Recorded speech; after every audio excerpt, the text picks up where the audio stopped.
સ્થાનિક સ્વરાજની ચૂંટણીમાં નામાંકનનો તબક્કો પૂરો થયો અને હવે પ્રચારનો જંગ શરૂ થયો છે।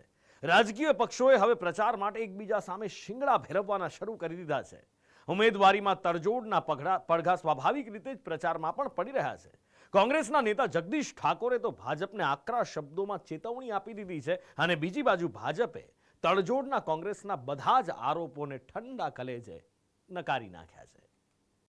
પણ ધાક ધમકીને સરકારી મશીનરીનો ઉપયોગ જો રાધનપુરમાં કર્યો તો રાધનપુર વાલી થશે। ગુજરાત કોંગ્રેસના પૂર્વ પ્રમુખ જગદીશ ઠાકોર છેલ્લા ઘણા સમયથી લાઇમલાઇટમાં નહોતા। જો કે સ્થાનિક સ્વરાજની ચૂંટણીમાં પ્રચારનો જંગ શરૂ થતા તેઓ મેદાનમાં આવી ગયા છે। આટલું જ નહીં, વિરોધીઓને ચેતવણી પણ આપી દીધી। જગ્યા હતી રાધનપુર અને પ્રસંગ હતો નગરપાલિકામાં કોંગ્રેસના કાર્યકરોને સંબોધનનો, જ્યાં પૂર્વ ધારાસભ્ય રઘુ દેસાઈએ કાર્યકરોને કોંગ્રેસના ઉમેદવારોને જીતાડવા અને પક્ષને વફાદાર રહેવા માટેના શપથ લેવડાવ્યા।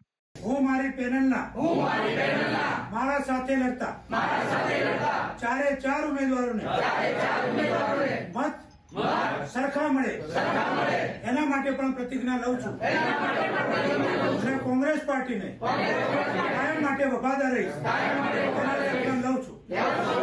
ફોર્મ પરત ખેંચવાના છેલ્લા દિવસ સુધી જ્યાં તડજોડ જોવા મળી, ભાજપને 200 થી વધુ બેઠકો બિનહરીફ મળતા કોંગ્રેસને નુકસાન થયું છે, ત્યારે કોંગ્રેસે ભાજપ પર ગંભીર આક્ષેપ કર્યા છે। કોંગ્રેસે દાવો કર્યો કે ભાજપ તેના ઉમેદવારોને ધાક ધમકીથી ફોર્મ પરત ખેંચાવ્યા છે, ત્યારે જગદીશ ઠાકોરે આ જ ક્રમમાં ભાજપને ચેતવણી આપી દીધી અને મતદાનમાં ગરબડી કરી તો રાધનપુર વાળી થવાની ચેતવણી આપી। પણ ધાક ધમકીને સરકારી મશીનરીનો ઉપયોગ જો રાધનપુરમાં કર્યો તો રાધનપુર વાલી થશે। રઘુભાઈ બોલી જવું છું બધું એટલે બોલું છું કે રઘુભાઈ લડે એવા છે, કાર્યકરના ખભો આપે એવા છે, અને જો તમે ભૂલ્યા તો 12 મહિનામાં એકેય ઘર રહેવાનું નહીં। જગદીશ ઠાકોરના આકરા તેવરમાં કટાક્ષ પણ હતો। રાધનપુર નગરપાલિકાને કોંગ્રેસના ફાળે કરવા તેમણે કાર્યકરોને શુરાતન ચડાવ્યું। ઉમેદવારી બાદ હવે પ્રચારનો જંગ જામ્યો છે। ત્યાં કચ્છમાં કોંગ્રેસે ભાજપ પર પોતાના ઉમેદવારને ખરીદવાના પ્રયાસનો ગંભીર આક્ષેપ કર્યો છે। કોંગ્રેસે ભાજપના ઉમેદવારનું કથિત સ્ટિંગ ઓપરેશન જાહેર કર્યું છે। કોંગ્રેસનો દાવો છે કે સ્ટિંગમાં મુન્દ્રા તાલુકા પંચાયતની મોટી ભુજપુર બેઠકના ઉમેદવારને ખરીદવાનો પ્રયાસ કરવામાં આવ્યો છે। કોંગ્રેસના ઉમેદવાર રતન શાખરાએ દાવો કર્યો કે ભાજપે ફોર્મ પરત ખેંચવા તેમને લાખોની ઓફર કરી હતી। સ્ટિંગ ઓપરેશનમાં ભાજપના ઉમેદવાર નારણ શાખરા અને માણેક ગેલવા કેમેરામાં કેદ થયા હોવાનો દાવો કરાયો છે। કોંગ્રેસે આ અંગે ચૂંટણી અધિકારીને ફરિયાદ પણ કરી છે। કોંગ્રેસ પક્ષના ઉમેદવારને ભારતીય જનતા પાર્ટીના ઉમેદવાર દ્વારા ફોન કરવામાં આવ્યો અને કહેવામાં આવ્યું કે મળી અને જે પણ છે આપણે નક્કી કરીએ। ત્યારબાદ એ મુલાકાત માટે ત્યાં કને આવ્યા અને કોંગ્રેસના ઉમેદવારને 3.5 લાખ રૂપિયાની જે રકમ છે એ રકમનું એમની ઓફર કરી કે તમારો ઉમેદવારી ફોર્મ છે એ પરત ખેંચી લ્યો અને આ સીટ ભારતીય જનતા પાર્ટીને બિનહરીફ કરાવડાવો।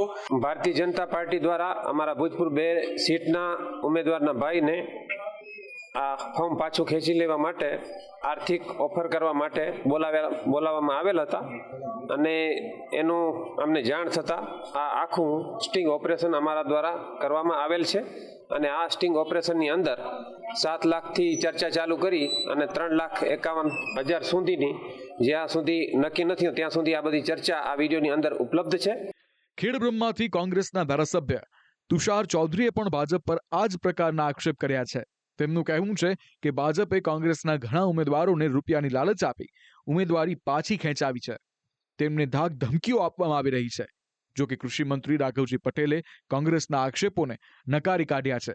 તેમનું કહેવું છે કે કોંગ્રેસ એવા ઉમેદવારોને ટિકિટ આપે છે જેમને ચૂંટણી લડવી જ નથી, એટલે તેઓ જાતે જ ફોર્મ પરત ખેંચી લે છે। લોકશાહીનું ખુલ્લેઆમ હત્યા થઈ રહી છે। લોકોનો અવાજ યેન કેન પ્રકારે દબાવી દેવામાં આવે છે। હાલમાં તમે જોયું હશે કે નગરપાલિકાની ચૂંટણીઓમાં પણ કોંગ્રેસના ઉમેદવારોને ધાક ધમકી આપીને પૈસાની લાલચ આપીને ફોર્મ ખેંચાવા લેવા સુધીની પ્રક્રિયા પણ ભારતીય જનતા પાર્ટી દ્વારા કરવામાં આવી છે। ઘણી જગ્યાએ તો ઉમેદવારને નોટિસ આપવામાં આવી કે તમે ઉમેદવારી પત્ર ભરશો તો તમારું ઘર અમે ડિમોલિશ કરી નાખીશું, તમારું ઘર તોડી નાખીશું, એ રીતે પણ ડરાવવાનો પ્રયાસ કર્યો છે. ઘણા લોકોને ધંધાકીય રીતે ધમકી આપીને જે પ્રકારે લોકશાહીમાં ચૂંટણી પણ તટસ્થ રીતે થવી જોઈએ એ ચૂંટણી પણ થતી નથી. આક્ષેપને નકારું છું. લોકશાહીમાં દરેકને લડવાની છૂટ છે. પોતાના ઉમેદવારોને જો તેઓ લડાવવા માગતા હોય તો એની વ્યવસ્થા પણ એને કરવી જોઈએ અને એ લોકોના ઉમેદવારો ધરારથી એમ કે ઊભા રાખવામાં આવે છે જે લોકોને લડવાની ઈચ્છા ન હોય પછી અને પોતે જીતી શકે એમ ન હોય તો બિનહરીફ એટલે કે ફોર્મ પાછા ખેંચી લેતા હોય છે. એમાં ભારતીય જનતા પાર્ટીની ક્યાંય ભૂમિકા નથી. એની ઈચ્છાથી ફોર્મ પાછા ખેંચતા હોય છે અને મને કહેતા આનંદ થાય છે.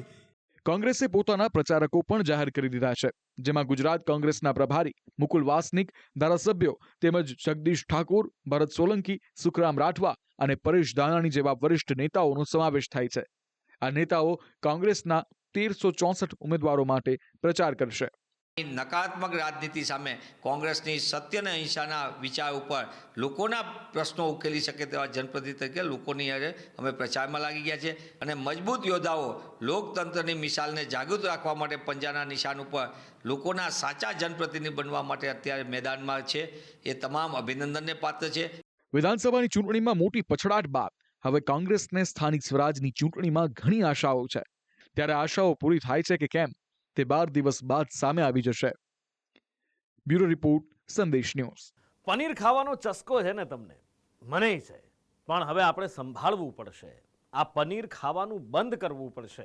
પનીરનો ચસ્કો હશે તો મહેનત વધારે થઈ જશે. એનું કારણ શું છે કે હવે બહારનું પનીર નહીં ખાઈ શકાય, પનીર ઘરે બનાવવું પડશે, એટલે મહેનત વધી જશે. તમે કહેશો કે કેમ નુપુર, બહારનું પનીર અમારી પાછળ જે દેખાય છે ને એ પનીર બધી જ હોટલમાં જતું હતું, ઘણી બધી રેસ્ટોરાંમાં જતું હતું, એટલે ઘણી બધી રેસ્ટોરાંમાં જતું હતું. અને એ પનીર શેમાંથી બનતું હતું ખબર છે? જાણશો ને તો જિંદગીમાં કોઈ દિવસ બહારનું પનીર નહીં ખાવ. તમને એ તો ખબર છે કે આખા રાજ્યમાં નકલીનો કારોબાર જોરદાર ચાલે છે. પછી દહીં નકલી હોય, દૂધ નકલી હોય, ઘી નકલી હોય અને પનીર પણ નકલી છે. અને એમાંય જો અમદાવાદમાં રહો છો તો ખાસ બહાર હોટલમાં જતા પહેલા ધ્યાન રાખજો, જઈને સીધો જ જે પનીરનો ઓર્ડર કરો છો ને કે પહેલા પનીર ટિક્કા લઈ આવો, એ ડ્રાય પાછા સ્ટાર્ટરવાળા, અને એના પછી પનીર તવા મસાલા ફ્રાયનું શાક લઈ આવો. એમાં ધ્યાન રાખજો, કારણ કે જો આ પનીર અહીંયા બનેલું પનીર એ હોટલમાં પહોંચી ગયું છે, એ હોટલવાળાને ખબર નથી કે પનીર શેમાંથી બનાવ્યું છે, એને એમાંથી સબ્જી કે સ્ટાર્ટર બનાવીને તમને આપી દીધા, તો એક વાત નક્કી છે, એ ખાધા પછી સીધો હોસ્પિટલનો ખાટલો પકડવો પડશે અને કદાચ બની શકે કે કોઈ મોટી જીવલેણ બીમારી પણ તમને આવી જાય. એટલા માટે આ કહી રહ્યો છું કેમ કે અમદાવાદમાં એક જગ્યાએથી 1500 કિલો, જી હા 1500 કિલો, 1.5 ટન નકલી પનીરનો જથ્થો ઝડપાયો છે. અને આ પનીરમાં એવી વસ્તુઓ ભેળવવામાં આવી છે કે જે સ્વાસ્થ્ય માટે ખૂબ હાનિકારક છે. આમ તો પનીર દૂધમાંથી બને, પણ આ જે પનીર જુઓ છો ને તમે, એમાં દૂધનું નામો નિશાન નથી. જો તમે બજારમાંથી પનીર ખરીદતા હો તો સાવચેત થઈ જજો. ભેળસેડિયાઓ તમને પનીરની આડમાં ઝેર પધરાવી શકે છે. અમદાવાદના કુબેરનગરમાં નકલી પનીરના કાળા કારોબારનો પર્દાફાશ થયો છે. દ્વારકેશ ડેરી પ્રોડક્શન નામના પ્લાન્ટમાં એવું પનીર બનાવવામાં આવતું હતું જે ફક્ત નામથી જ પનીર છે, બાકી તેમાં પનીરમાં હોવા જોઈએ તેવા કોઈ ઘટકો જ નથી. પ્લાન્ટના માલિકો પામોલિન તેલ અને એસિટિક એસિડનો ઉપયોગ કરીને પનીર બનાવતા હતા. આ ડેરીમાંથી 2-5 કિલો નહીં પણ પૂરું 1500 કિલો નકલી પનીર ઝડપાયું છે, જેની કિંમત 3.5 લાખ જેટલી છે. ડેરીમાંથી વેજીટેબલ ઓઇલ અને એસિટિક એસિડનો મોટો જથ્થો જપ્ત કરવામાં આવ્યો છે. આ પ્લાન્ટના કદને જોતા સમજી શકાશે કે કેટલા મોટા પાયા પર અહીં પનીર બનાવવામાં આવતું હશે. પનીર ખાવાના શોખીન અમદાવાદીઓએ હવે ચેતી જવાની જરૂર છે, કારણ કે નકલીનો કારોબાર અમદાવાદ શહેરમાં મોટા પ્રમાણમાં ચાલી રહ્યો છે. આજે બંધ પ્રોડક્શન હાઉસ છે તે છે દ્વારકેશ ડેરી પ્રોડક્ટ હાઉસ, અને આ કુબેરનગર વિસ્તારમાં આવેલું છે. ગઈકાલે ફૂડ વિભાગ દ્વારા અહીં રેડ કરવામાં આવી હતી. ફૂડ વિભાગના અધિકારીઓને બાતમી મળી હતી કે અહીં નકલી પનીર બનાવવામાં આવે છે, અને જેના આધારે જ આ કાર્યવાહી છે તે કરવામાં આવી હતી. ઘરની રસોઈ હોય કે લગ્ન સહિતના પ્રસંગો, રસોઈમાં પનીરની હાજરી હવે વ્યાપક થઈ ગઈ છે. પ્રસંગોમાં તો પનીર વિના જમણવાર અધૂરો ગણાય છે. પ્રોટીન, મિનરલ્સ અને વિટામિન્સ સહિતના પોષક તત્વો મેળવવા માટે પણ લોકો પનીર તરફ વળ્યા છે. જો કે તેમને ખબર નથી કે તેઓ જેને પનીર સમજીને ખાઈ રહ્યા છે તે પનીર છે જ નહીં, પણ ઝેર છે. પેટમાં થતા અલ્સર, ચાંદા મોંમાં શરૂ થઈને પેટમાં થતા એ અલ્સર એસિડના કારણે ખૂબ જ વધારે પ્રમાણમાં અલ્સર થાય છે. આ સિવાય આગળ વધે તો આ પામોલિન તેલની સાઇડ ઇફેક્ટ લો LDL એટલે આપણા શરીરની અંદર 2 પ્રકારના કોલેસ્ટેરોલ હોય છે, સારા કોલેસ્ટેરોલ હોય અને ખરાબ કોલેસ્ટેરોલ હોય. ખરાબ કોલેસ્ટેરોલની માત્રા વધારે છે, જેના કારણે આગળ જતાં એ કાર્ડિયક એરેસ્ટ અથવા હાર્ટ એટેક આવવાની સંભાવના ખૂબ જ વધી જાય છે. ભેળસેળિયા નફાખોરો કમાણી માટે લોકોના જીવ સાથે ચેડા કરતા પણ હવે નથી ખચકાતા. અહીં બનેલું પનીર શહેરની જાણીતી હોટેલ અને રેસ્ટોરન્ટમાં સપ્લાય કરવામાં આવતું હતું. એ વાતનો માત્ર અંદાજ માંડવા જેવો છે કે અહીંથી દરરોજ કેટલી માત્રામાં નકલી પનીર બજારમાં ઠલવાતું હશે. કેટલા લોકોએ ન ખાવા જેવું આ પનીર પેટમાં પધરાવ્યું હશે. જો કે ફૂડ એન્ડ ડ્રગ્સ વિભાગ હવે જઈને જાગ્યું છે. હજુ 1 મહિના પહેલા જ રાજકોટના શીતલ પાર્ક વિસ્તારમાં શંકાસ્પદ ગુણવત્તાવાળી પનીરની ફેક્ટરી ઝડપાઈ હતી. એસઓજીએ અહીંથી 800 કિલો પનીરનો જથ્થો જપ્ત કર્યો હતો.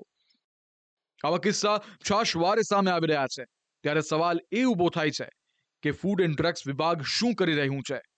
ભેળસેળિયાઓને કેમ કાયદાનો ડર નથી? ભેળસેળિયાઓ સામે દાખલારૂપ કાર્યવાહી કેમ નથી કરવામાં આવતી? ઘણા કિસ્સાઓમાં ભેળસેળિયાઓ સામાન્ય દંડ ચૂકવીને છૂટીને ફરી ભેળસેળના ધંધામાં સક્રિય થઈ ગયા હોવાનું પણ સામે આવ્યું છે. એવામાં ગુમાવવાનું સામાન્ય જનતાને જ આવે છે. બ્યુરો રિપોર્ટ, સંદેશ ન્યૂઝ.